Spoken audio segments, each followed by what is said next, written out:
Ford Park opened with the idea to improve the quality of life for Southeast Texans. It's brought in some big names, like Kenny Chesney and Keith Urban, with numerous sold out shows, but it relies on Jefferson County taxpayers to operate.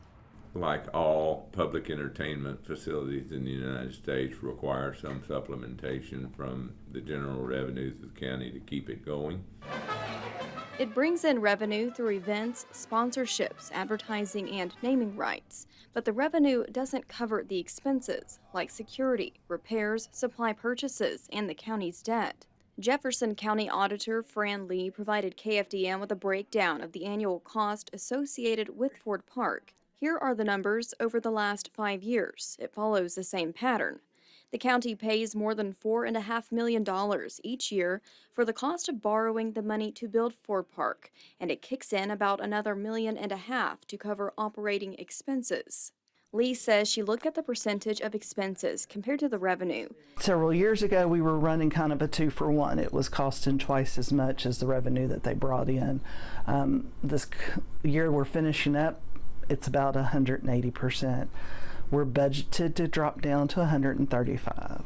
Overall, from 2004 to 2023, the county has spent nearly $36 million to subsidize the operating cost of Ford Park. The responsibility of lowering taxpayer burden falls on Oakview Group, the management company that took over the facility in 2017. The company says one of the biggest challenges is being in the shadows of larger cities like Houston, but it celebrated its best year yet with WWE and the return of Cirque du Soleil. But we're also getting those acts to come back for the first time in years and have their best years ever here in Beaumont just recently.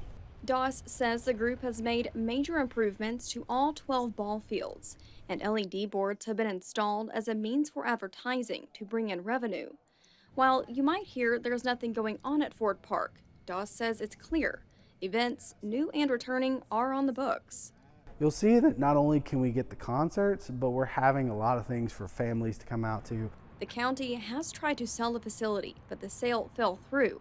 Judge Branick says the Commissioner's Court would be open to selling Ford Park if a concrete offer was on the table. We're going to continue to try to maximize the number of those events so that we can minimize the amount of the supplementation by the county's general fund to the operations of the complex. As of last year, the county owed about $10 million on the 25-year loan. Ford Park is set to be paid off in August of 2025. In Beaumont, I'm Jade Morrow reporting.